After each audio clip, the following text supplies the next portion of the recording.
नमस्कार, बुलेटिन में आपका स्वागत है और मैं हूं आपके साथ रितेश कुमार गौतम और बात करेंगे उत्तराखंड की खबरों की। मुख्यमंत्री को धन्यवाद ज्ञापित करने के लिए मुख्य सेवक सदन में कार्यक्रम का आयोजन किया गया, जहां हजारों की संख्या में उपनल कर्मचारी पहुंचे।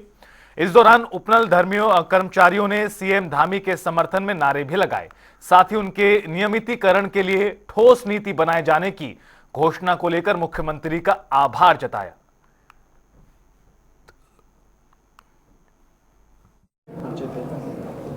लंबे समय से उपनल कर्मचारी हमारे अपने नियमितीकरण के लिए और सेवाओं के लिए संघर्षरत रहे हैं। उनका बड़ा योगदान है, इसलिए अभी पिछले दिनों 3 साल सरकार के पूरे होने के उपलक्ष्य में मैंने घोषणा की थी कि उनके लिए एक ठोस नीति बनाकर उनके नियमितीकरण की प्रक्रिया को आगे बढ़ाया जाएगा, समयबद्ध तरीके से उसको पूरा किया जाएगा।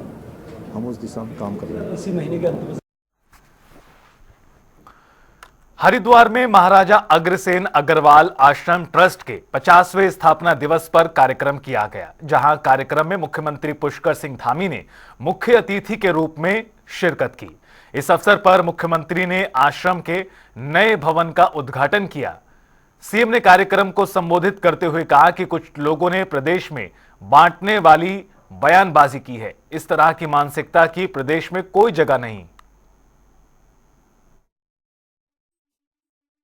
बहुत ही अच्छा यहाँ पर भवन बनकर तैयार हो गया और पिछले 50 वर्षों से अनवरत रूप से ये भवन, ये यहाँ पर जो हमारा हॉल है, लगातार सामाजिक कामों के लिए काम आता रहा है और एक लंबी यात्रा यहाँ पर आज संपन्न हुई है और आगे अनवरत रूप से यात्रा चलेगी। जिस प्रकार से हरिद्वार आने वाले लोगों की संख्या लगातार बढ़ रही है, कांवड़ यात्रा हो, अन्य हमारे धार्मिक पर्व हो, अन्य स्नान हो, उन सभी पर लोगों को एक अच्छी व्यवस्था यहाँ पर मिले, उसमें हमारे ये इस प्रकार के ट्रस्ट, इस प्रकार के भवन बहुत उपयोगी होंगे। मैं सभी को इसके संचालन के लिए जो हमारे वैश्य समाज के लोग, अग्रसेन समाज के लोग जो है लगातार अपना योगदान देते हैं, मैं उन सभी को अपनी ओर से बहुत शुभकामनाएं देता हूँ। पिछले समय में इस प्रकार से लोगों ने प्रदेश में अनेक प्रकार से एक दूसरे से बांटने का काम किया है। मैं यही कहना चाहता हूँ कि हम सब उत्तराखंड के लोग एक हैं, एक उत्तराखंड है और इस प्रकार की जो मानसिकता है उसका कहीं कोई स्थान नहीं है।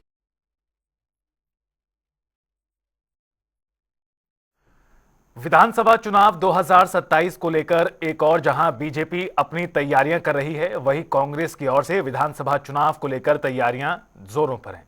दरअसल कांग्रेस नेता देवेंद्र सिंह ने विधानसभा चुनाव को लेकर कहा कि कांग्रेस पहले से ही चुनाव के मोड में है। इसके तहत कांग्रेस के वरिष्ठ नेता बूथ स्तर तक जाकर अपने कार्यकर्ताओं के साथ मिलकर रणनीति बनाने में जुटे हुए हैं। अगर भाजपा को ये चीज आज करनी पड़ रही है तो वो जो पन्ना प्रमुख हैं और वो सारी चीजें इन्होंने कागजों पे बना के रखी हैं, वो बनाने का क्या औचित्य रहा। हम तो कहेंगे कांग्रेस पार्टी स्थायी रूप से अपने जिला, मंडल या विधानसभा या नीचे के स्तर पर अपनी एक अच्छी टीम के साथ एक स्थायी तौर पे काम करती चली आ रही है। और अब जो हमारी CWC की मीटिंग हुई है, जो केंद्रीय समिति है, उसके आदेश आएंगे, उसमें हम और गहराई से जहां पर चुनाव में धांधली हुई है, भाजपा सरकार जो है धांधली करती है, उस पर नजर रखेंगे और जो चुनाव में पारदर्शिता और एक विश्वास के साथ रिजल्ट आना चाहिए, उस पर कांग्रेस अपना बिल्कुल जागरूकता से। देहरादून में प्रदेश कांग्रेस मुख्यालय में वरिष्ठ कांग्रेस उपाध्यक्ष सूर्यकांत धस्माना ने प्रेस कॉन्फ्रेंस की। उन्होंने महंगाई के मुद्दे पर घेरा और कहा कि बीजेपी की सरकार लगातार आम जनता पर महंगाई की मार कर रही है। प्रदेश में गैस सिलेंडर के दामों में भी 50 रुपए की बढ़ोतरी हो गई। इसके अलावा बिजली के दामों में हुई तेजी से बढ़ोतरी की जा रही है।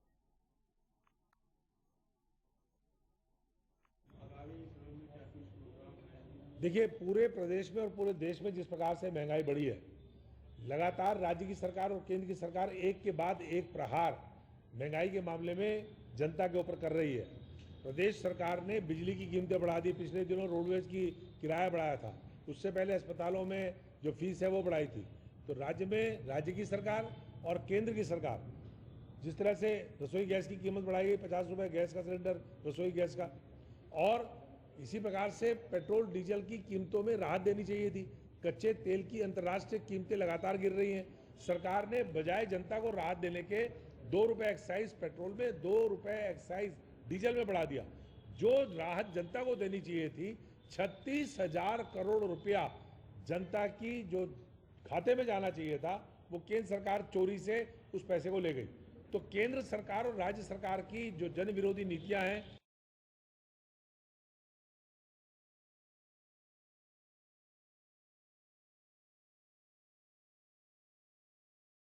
राज्य सरकार और केंद्र सरकार का पुतला दहन करेगी। 14 तारीख को, 14 अप्रैल को भीमराव अंबेडकर साहब की, बाबा साहब की जयंती है। इस जयंती को पूरे प्रदेश में कांग्रेस व्यापक पैमाने पर मना रही है। हम लोग संविधान बचाओ, सौहार्द बढ़ाओ। इस समय संविधान पर जो लगातार हमला बीजेपी की तरफ से, आरएसएस की तरफ से, भाजपा शासित राज्यों की सरकारों की तरफ से हो रहा है, उसको बचाने के लिए, क्योंकि राष्ट्रीय स्तर पर हमारा यह आह्वान हुआ है और सौहार्द को लगातार बिगाड़ने की कोशिश की जा रही है ध्रुवीकरण के नाम पर।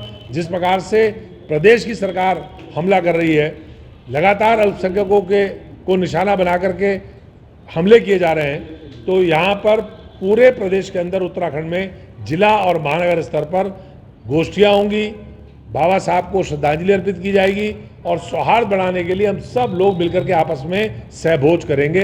ये कार्यक्रम हमारा 13 और 14 तारीख का, अप्रैल का। खबर खटीमा से, जहां प्रदेश कार्यकारिणी सदस्य के नेतृत्व में महंगाई के खिलाफ जमकर विरोध प्रदर्शन किया गया। इस दौरान प्रदेश कार्यकारिणी सदस्य ने बढ़ाई गई कीमतों को सरकार से वापस लेने की गुहार लगाई, जिस पर कांग्रेस प्रदेश कार्यकारिणी सदस्य ने जानकारी देते हुए बताया कि रसोई गैस, डीजल, पेट्रोल, बिजली, शिक्षा जैसी जरूरी चीजों की कीमतें लगातार बढ़ रही हैं। पूरे देश में महंगाई लगातार जो है अपने चरम पर पहुंची है। आज खटीमा के यूथ कांग्रेस, हमारे नगर कांग्रेस और पूरे कांग्रेस के कार्यकर्ताओं के द्वारा मुख्य चौराहे खटीमा में केंद्र और राज्य सरकार का पुतला फूंका। हमारा पुतला फूंकने का मुख्य उद्देश्य ये है कि आज उत्तराखंड के अंदर आप देखेंगे, राज्य विद्युत नियामक आयोग के द्वारा 5.62% विद्युत में बढ़ोतरी की स्वीकृति जो है कर दी गई है। इस प्रदेश के अंदर खटीमा ही नहीं, पूरे प्रदेश के अंदर 27 लाख लोगों पर इसका जो है बोझ बढ़ेगा। आप अगर बात करें स्पोर्ट्स की, तो खेल के क्षेत्र में बच्चों के इक्विपमेंट में 18% जीएसटी लग रही है और जो शराब है, सरकार की शराब नीति है, उसमें मात्र जो है 3% की बढ़ोतरी जो है जीएसटी। इस प्रकार से हमारी प्रदेश की सरकार ने अभी बिजली के रेट लगातार, जब से ये सरकार बनी है, लगातार बढ़ाई जा रही है। अभी 5 रुपये 26 पैसे फिर बढ़ा दिया सरकार ने रेट। धीरे धीरे सरकार जो है बिजली के रेटों को आसमान में ले जाना चाह रही है। और जो लाइट बिजली जो है, वो पहले तो इन्होंने अडानी के मीटर लगाने का काम किया और उसके बाद अब तुरंत बाद उसके बाद बिजली का बिल बढ़ाने का इन्होंने काम किया है। और लगातार देखिए आप, भाजपा की सरकार, चाहे वो केंद्र की हो चाहे वो राज्य की हो, केंद्र की सरकार के भी आप देखिए किस प्रकार के गैस के दाम अभी 50 रुपये इन्होंने बढ़ाए हैं, डीजल के दाम, पेट्रोल के दाम। और आप जहाँ पर जिस देश में शिक्षा की बात हो रही है, उस देश में शिक्षा पे 18% के जीएसटी ये सरकार लगा रही है और वहीं पे सोने पे जीएसटी जो है 3% है। तो ये देखने की बात है। जनता इस बात को समझ रही है और जनता को हिंदू मुस्लिम के नाम पर भड़काया जा रहा है। जनता को हिंदू मुस्लिम के नाम से जो जनता के असली मुद्दे हैं, महंगाई के, भ्रष्टाचार के, उन मुद्दों से भटकाया जा रहा है। उत्तराखंड में हाउस टैक्स की वसूली को लेकर नगर निगम लगातार एक्टिव मोड में काम कर रहा है, जिसको लेकर देहरादून के मेयर सौरभ थपलियाल ने जानकारी देते हुए बताया कि अब तक 64 लाख रुपए टैक्स मात्र व्हाट्सएप के माध्यम से वसूला गया। साथ ही उन्होंने टैक्स जमा नहीं किया गया तो हम उनके खिलाफ कड़ी कार्रवाई करेंगे। वैसे तो इस बार हमने अपनी कर वसूली के लिए और कई तरह से हमने इसमें प्रयास किए हैं और व्हाट्सएप के माध्यम से भी 64 लाख रुपया हमने मात्र व्हाट्सएप के माध्यम से भी हमने उसमें प्राप्त किया है। ऐसे ही हमने लगातार अपनी टीमें भेज रहे हैं। छुट्टी के दिन भी हमारी जो कर वसूली की अपनी टीमें हैं वो कार्य कर रही हैं। यहाँ पे उनका शुल्क जमा किया जा रहा है। निश्चित तौर पे हम चाहते हैं कि जो हमारे ये बड़े बकायेदार हैं ये लोग भी हमारा पैसा दें। इसलिए हम खुद भी संपर्क इनसे कर रहे हैं और नोटिस भी इनको भेजे जा रहे हैं। निश्चित तौर पे अगर नहीं हमारा पैसा हमको वापस मिलेगा तो हम आगे की कार्यवाही में विचार करेंगे। हरिद्वार में HRD की ओर से बनाए गए स्पोर्ट्स कॉम्प्लेक्स में सरकारी स्कूलों के बच्चों के लिए फ्री स्पोर्ट्स ट्रेनिंग शुरू की जा रही है। बता दें कि क्रिकेट, बैडमिंटन और फुटबॉल के लिए 100 प्रतिभाशाली खिलाड़ियों का चयन किया जाना है, जिसके बाद चयनित खिलाड़ियों को स्पोर्ट्स कॉम्प्लेक्स की ओर से फ्री कोचिंग दी जाएगी। वहीं सरकारी स्कूलों से पहुंचे खिलाड़ियों ने भी क्रिकेट और दूसरे खेलों में फ्री कोचिंग पाने के लिए जी जान से ट्रायल दिया। इस दौरान सभी खेलों के प्रशिक्षकों ने तमाम पैरामीटर्स के आधार पर खिलाड़ियों की प्रतिभा को परखा। देखिए, अभी हमने पास में 2 सरकारी स्कूल से बच्चे लेकर आए हैं, तो यहाँ हम लोग ट्रायल ये कर रहे हैं कि 100% स्कॉलरशिप हम प्रोवाइड करा रहे हैं जो हमारे गवर्नमेंट स्कूल्स में इकोनॉमिकली वीकर सेक्शन से बच्चे हैं, ताकि वो कोचेज़ के साथ साथ जो हमारी फैसिलिटी है उसको यूज़ कर पाएँ। देखिए, आज तो हमने स्कूलों से मांगा था, जो बच्चे इंटरेस्टेड हैं, जिनके पेरेंट्स इंटरेस्टेड हैं, उनको इनवाइट करा गया है। तो आप देख सकते हैं 25 से 30 बच्चे अभी यहाँ क्रिकेट के लिए हैं। ऐसे ही बाकी स्पोर्ट्स के भी ट्रायल चल रहे हैं, तो वो उधर बाकी स्पोर्ट्स में होंगे। तो क्राइटेरिया तो यहाँ जो कोचेज़ हैं वो सेलेक्ट करेंगे। फिर अभी उनमें से हमारा टारगेट ये है कि by the end of this year at least 100 बच्चे हो जाने चाहिए सभी स्पोर्ट्स में, जो हम स्कॉलरशिप बेसिस पे यहाँ हम दे रहे हैं। तो क्या ये हमारा यही है कि जो सरकार का मेन काम रहता है कि हमारी जो फैसिलिटी है वो सब तक पहुँचे। It should not be going to the only public जो सिर्फ पे कर सकती है, बल्कि जो पे नहीं कर सकती और जिनमें प्रतिभा है उन तक भी पहुँचे। तो मेन एम यही था। मैं क्रिकेट खेलता हूँ, बैट्समैन।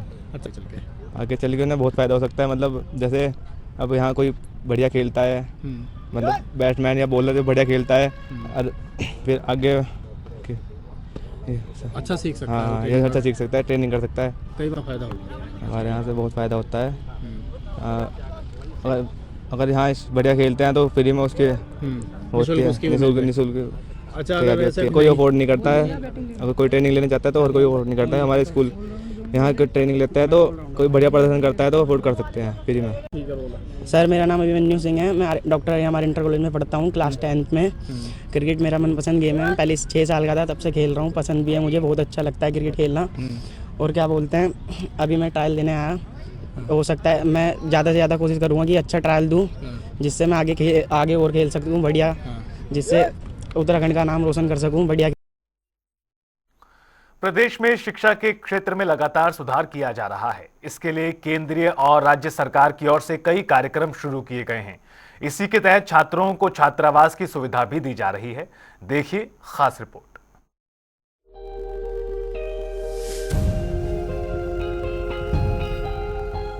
उत्तराखंड, जिसकी प्राकृतिक सुंदरता और सांस्कृतिक विरासत ने देश को गौरवान्वित किया है, अब हर क्षेत्र में विकास की नई ऊंचाइयां छू रहा है।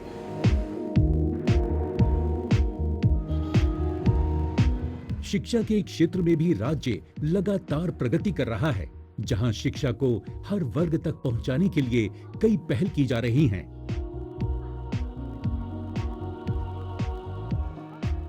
राज्य और केंद्र सरकार की योजनाएं शिक्षा को आधुनिक बनाने के साथ साथ छात्रों के कौशल विकास पर भी ध्यान दे रही हैं। ये प्रयास समाज के कमजोर वर्गों, बालिकाओं और वंचित बच्चों को सशक्त बना रहे हैं और उनका उज्जवल भविष्य की दिशा में मार्गदर्शन कर रहे हैं।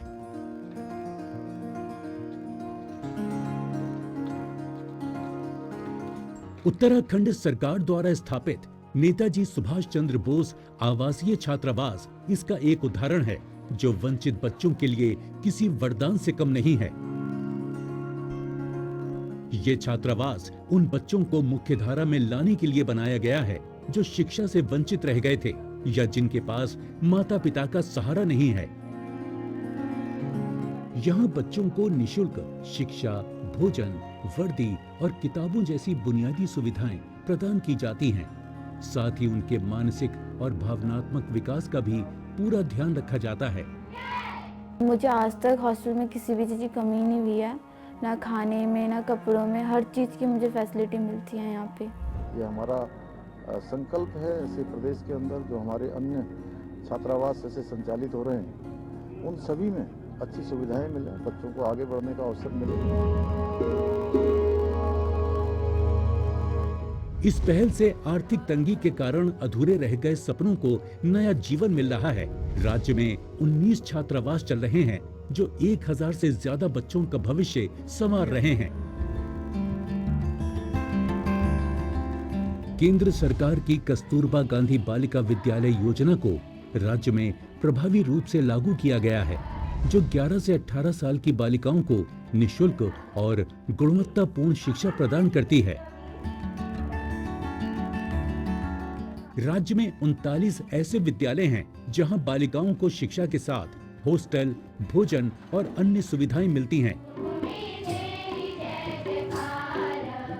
इसके अलावा उन्हें संगीत और खेलों में भी प्रशिक्षित किया जा रहा है, जिससे उन्हें सशक्त और आत्मनिर्भर बनाया जा रहा है।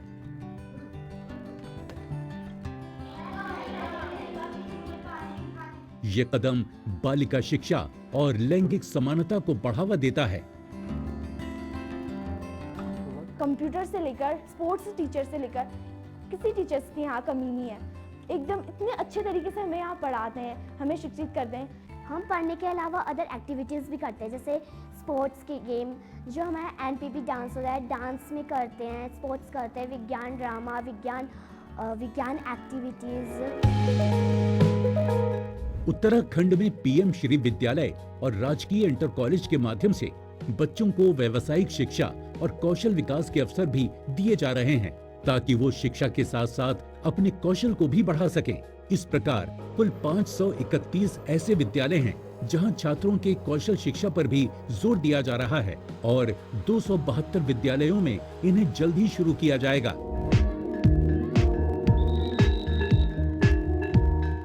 पीएम श्री विद्यालय में आधुनिक तकनीक का उपयोग कर छात्रों को प्रशिक्षित किया जा रहा है और स्मार्ट क्लास के जरिए हर विषय को अच्छे से समझाया जा रहा है।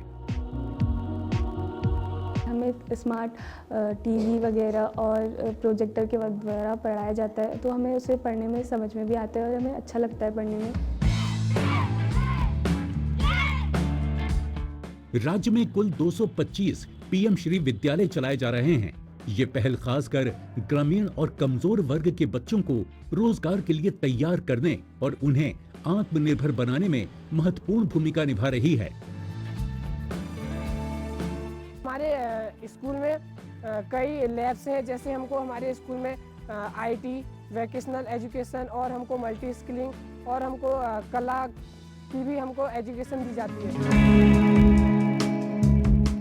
राज्य में स्थापित राजीव गांधी नवोदय विद्यालय भी छात्रों को गुणवत्तापूर्ण शिक्षा और उज्जवल भविष्य के लिए मजबूत नींव प्रदान कर रहे हैं। इन विद्यालयों में बेहतरीन इंफ्रास्ट्रक्चर के साथ आधुनिक शिक्षण सुविधाएं उपलब्ध हैं।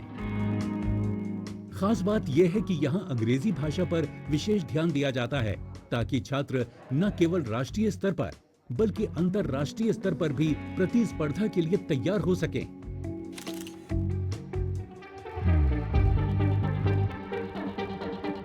सरकार की इन योजनाओं और विद्यालयों के कारण हजारों बच्चों का भविष्य अब उज्जवल हो चुका है। शिक्षा के माध्यम से समाज के कमजोर वर्गों के बच्चों को मुख्य धारा में लाने का सरकार का प्रयास वाकई सराहनीय है। उत्तराखंड सरकार ने ये सिद्ध कर दिया है कि सही नीतियां और मजबूत इच्छा शक्ति के साथ शिक्षा के क्षेत्र में क्रांतिकारी बदलाव संभव हैं। ये सुधार न केवल छात्रों के भविष्य को संवार रहे हैं, बल्कि राज्य के समग्र विकास में भी महत्वपूर्ण योगदान दे रहे हैं।